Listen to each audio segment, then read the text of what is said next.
Following are 13 practical tips on how to use a mantra or sacred word. Repetition with feeling. One can recite a mantra solely as a mental process, somewhat like training a parrot in rote repetition. While this may help train the mind to be one-pointed, it is not nearly as beneficial as reciting the mantra with feeling. Recitation along with feeling is a deeper process that brings greater benefits.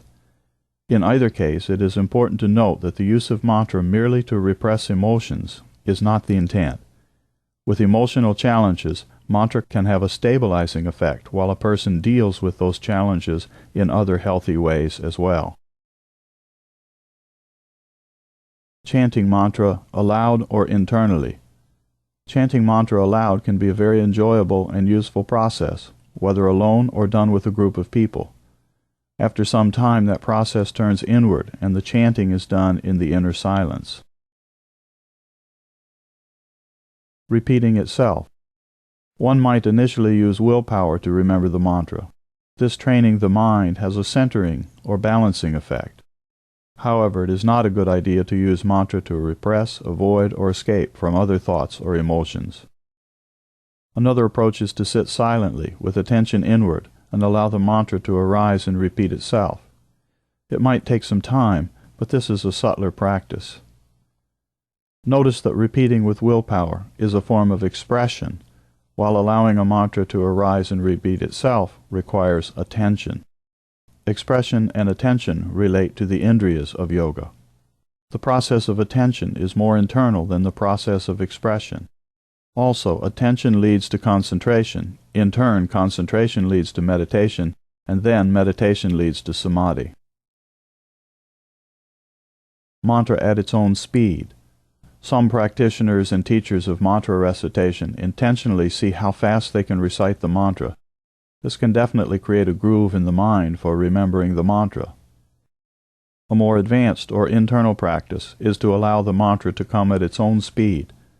Over time, the mantra will naturally shift in speed, sometimes moving very fast, faster than the mind might normally be able to recite.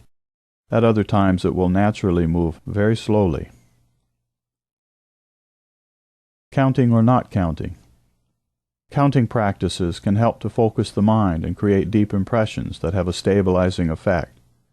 A practice where a specific number of mantras is done over an extended period of time, called a purascharna, can be very beneficial in clearing or purifying the mind. For example, one might do 125,000 repetitions over a few months. A larger and longer practice is called mahapurascharna. Yet, when counting mantras, awareness might tend to stay more on the surface level due to the external aspect of the counting. When the counting is set aside, the mantra can more purely shift to a deeper form of meditation, where attention is naturally drawn to the mantra as a single object of focus. Both practices, counting and not counting, are useful and have their place in sadhana or spiritual practices. With or without mala. In the beginning of using mantra, it can be beneficial to use mala or counting beads when remembering mantra. A mala often has 108 beads. By getting the physical body involved through the motion of the fingers, it can be much easier for the mind to stay focused.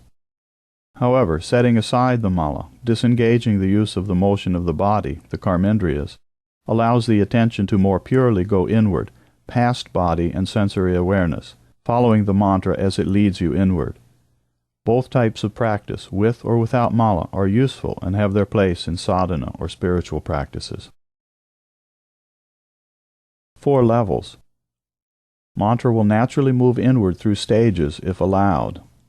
It is important to remember this, so as to not unintentionally keep meditation shallow when it is trying to move into deeper peace. For example, the word shanti means peace or tranquility. The feeling that gradually emerges is more internal and peaceful than is the repetition of the syllables alone. When the syllables drift away, one might then meditate on the feeling of peace itself, which is more subtle. Initially, this feeling might fade quickly and be resurrected by again remembering the syllables of the mantra. Gradually, that feeling has fewer breaks or distractions, and becomes a somewhat constant, pervasive awareness. This eventually leads inward to a deep awareness that is the root of the sound. It somewhat defies description, but as a root of the sound, it is like a soundless sound of the mantra that is resting in silence. Mantra as a name of God. Some practitioners use as their mantra a name of God from within their religion or as given by a teacher. At first, the mantra or name might be used externally through repetition, chanting, or in song. Or the name or mantra might be recited or remembered internally. Then the name or mantra itself might drift away as the grosser sound is replaced by a deeper longing or communion for what is behind the name or mantra. Mantra will lead. Sometimes the mantra is naturally trying to lead attention into silence, and the practitioner thinks that the mantra is being forgotten. There may be an extra effort to continue to recite or internally speak the mantra. Deeper than this is to allow the mantra to naturally lead attention to its deeper, subtler aspect that rests in the silence. This leading process can be tricky in practice, as one might just be falling asleep. It requires a bit of practice and attention to notice the difference between drifting off into sleep and going into a deeper, quieter, more clear state of mantra meditation. This leading quality is one of the most important aspects of mantra practice. Speaking versus listening. A good way to understand this dimension is to think of songs you may have heard. Once those sounds are in your mind, they automatically arise without any effort. Initially, one may internally speak or recite the mantra. Later, the practice is more like listening to or remembering the mantra than actively speaking. One may or may not literally hear an inner sound. It is the mental stance of listening or remembering that is being practiced here. It is somewhat like remembering a person whom you love.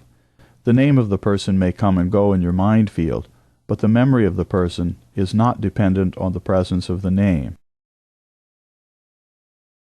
Dealing with thoughts. Mantra can unwisely be used to repress one's thinking process. Mantra should not be used to avoid life and dealing with mental and emotional issues. At meditation time, one can easily get into an inner fight between the mantra and the stream of thoughts. This is not the best thing to do. Better than fighting is to allow a period of time for inner reflection or internal dialogue to explore and deal with these thoughts and emotions. Then it is much easier to remember the mantra as it naturally arises in the stream of the mind. Japa and listening. Some translate the Sanskrit word japa as reciting or repeating, while others translate japa as listening or remembering. One is an active process of expressing, while the other is a passive process of paying attention. These are two different approaches to the use of mantra or mantra japa. The process of actively reciting or repeating is more externally focused, while the process of listening or paying attention is more internally focused. The active process is easier to practice in the beginning, while the attention process is more internal and advanced. Ajapa japa. For the approach where mantra japa means actively repeating, this process might become automatic over time, like spontaneously singing a song you have heard many times. This automatic repetition is one form of the term ajapa japa. For the approach whereby mantra japa means listening or paying attention, that awareness might gradually become a constant awareness of the underlying feeling associated with the mantra. This is another subtler form of the term ajapa japa.